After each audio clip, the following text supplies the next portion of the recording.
In the last lesson, we covered the details of infrastructure as a service. In this lesson, I want to show you the basics of how to do an IaaS design. This video is brought to you by EpiPies Academy. The reason I'm going to do this is because if you are moving from purely on-premises to a cloud solution, and you've been tasked with doing the design, this can seem pretty daunting at first, but it's actually really simple, and I'm going to explain why as we go through this lesson. It's because designing an IaaS solution is just like designing an on-premises solution which is accessed from a remote office. It uses exactly the same data center design principles. It's just that the data center hardware is in the cloud provider's facility instead of in yours. The hardware components that you're going to use are the same. The way it's all networked together is the same. The way it's accessed is the same. And the way it's secured is also the same.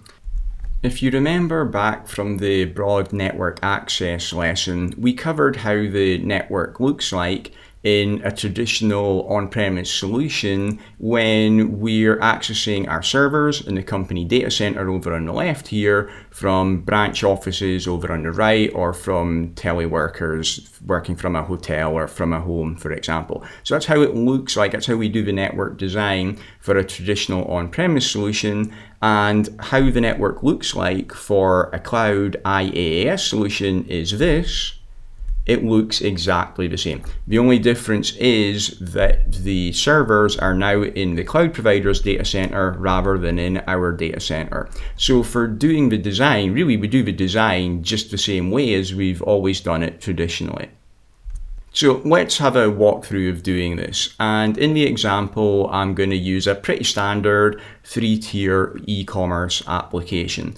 So we've got the web servers at the front end that customers out on the internet are going to connect into, and then traffic goes through to our middleware application server, and then we've got a database server at the back end. So first thing to consider is what are we going to do for compute and storage? And we need to figure out of those three flavors of IaaS, what are we going to use for the different types of servers? Our front-end web servers are going to be pretty low-end servers. I don't need a lot of power there. And also I don't have any kind of compliance requirements. So I'm going to go for virtual machines on shared physical servers because that's the most cost-effective option. For the middleware application server, let's just say for this example that we've got a compliance requirement where we can't run those servers on shared underlying physical compute infrastructure. So we're going to need to put those on dedicated servers. So for that, I'll choose virtual machines on dedicated physical servers. And then the last one is the database server at the back end. And for this example, we need a powerful server for the database server. We're going to need a high amount of vCPUs, a lot of RAM in there. We also might have more stringent storage requirements as well that aren't available on virtual machines from this particular cloud service provider. So in that case, we're going to put our backend database servers on dedicated bare metal servers. Okay, so that's the compute taken care of. We've made those decisions. The next thing to consider is what are we going to do for the storage? For the front-end web server and for the middleware application servers, we're going to have multiple of those servers, but they're all going to have exactly the same content on there. So the same content, we're going to put them into a server farm for both types of the two different servers. The easiest option we're going to have for the storage there is to use SAN storage for them. For the backend database server, let's say that for this example, we have got high performance requirements for the storage as well. We need a certain amount of IOPS there. So in that case, we're going to use local disks in that dedicated bare metal server to get the highest possible storage performance. Okay, so that's our compute and storage decisions taken care of. The next thing we're going to look at is the networking. So there's quite a lot to consider on this slide here. So with this 3-tier e-commerce application, Traffic is going to come in from external customers over the internet. It's then going to hit our front-end web servers, where the customers will be able to browse our catalog and be able to put things into their shopping cart. From there, the traffic then hits the application server middleware, and from there it goes to our database servers at the back end. So that's the traffic flow. I'm going to have a firewall in front of my web servers to make sure that traffic can only come in as web traffic on port 80. I'm also going to have a load balancer here as well, because I don't just have one web server. I'm going to have more connections coming in than one server can handle. Also, I don't want to have a single point of failure. So I'm going to have multiple web servers. They're all identical copies of each other. They've got the same content, and I'm going to put them into a server pool, and I'm going to have a load balancer in front of them that's going to balance the incoming connections to the different servers that are in my server farm. I've also got a global load balancer on the outside here as well. I'll talk about what that is there for when we talk about disaster recovery later. Okay, so I've got my firewall and my load balancer in front of my front-end web servers. Then my application servers, I'm going to put those into a different subnetwork, because traffic should never hit the application servers directly from the internet.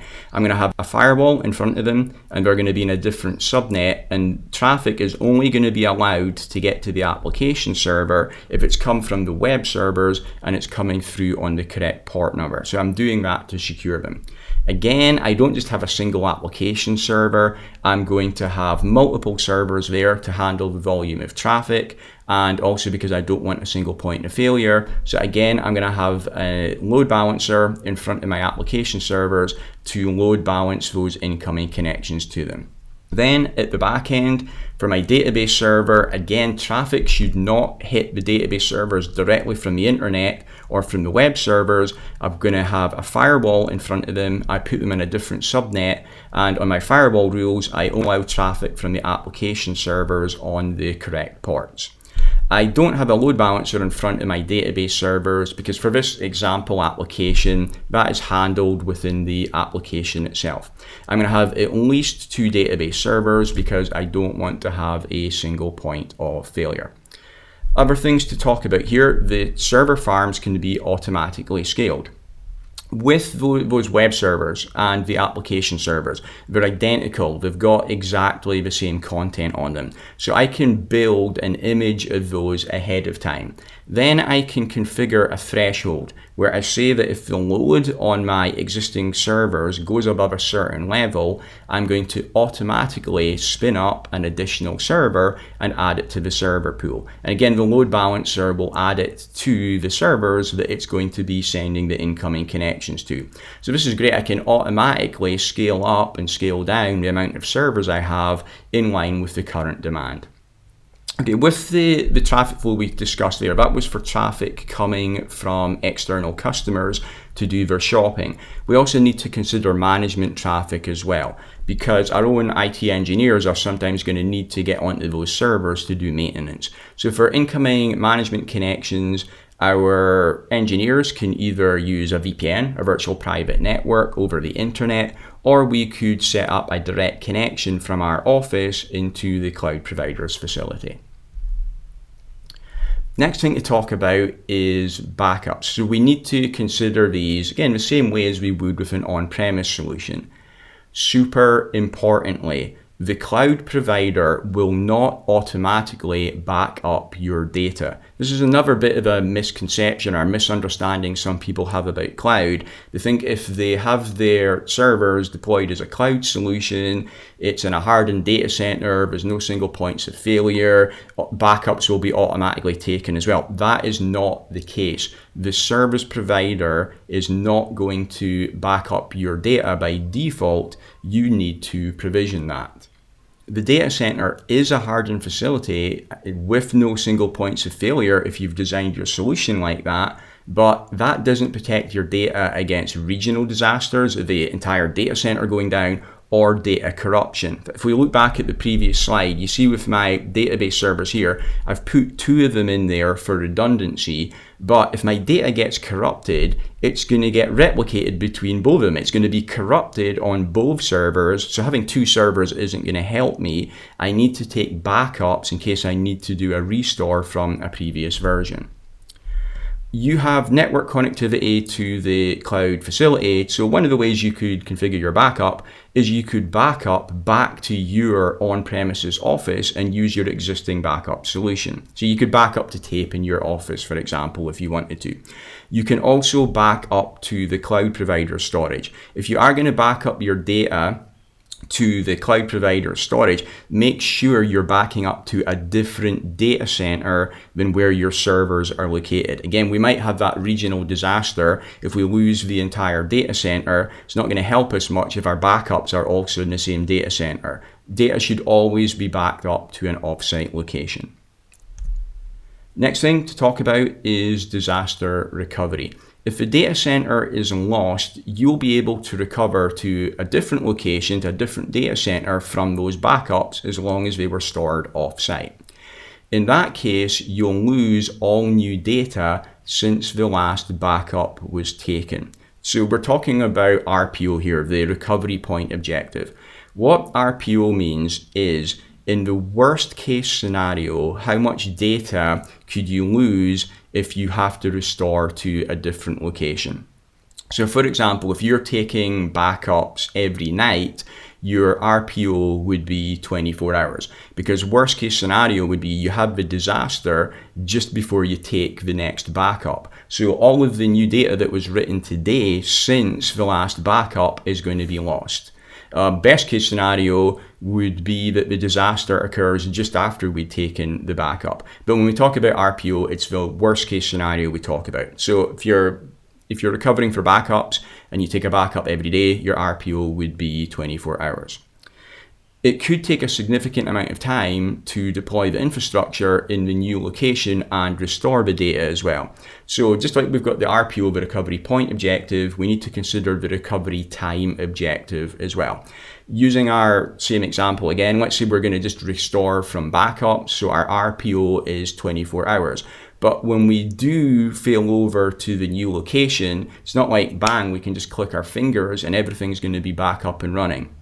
We're going to have to do the restore, which is going to take time. We're also going to have to deploy our new servers. We're also going to need to configure our firewall rules, configure our load balancing, etc. That's all going to take time. So the RTO is going to be how long it takes to get back up and running again. It's not as easy to calculate this like it is with RPO. The RTO, really to calculate this, you need to do a test recovery. So do a test failover at a new site and see how long it takes you to get back up and running again.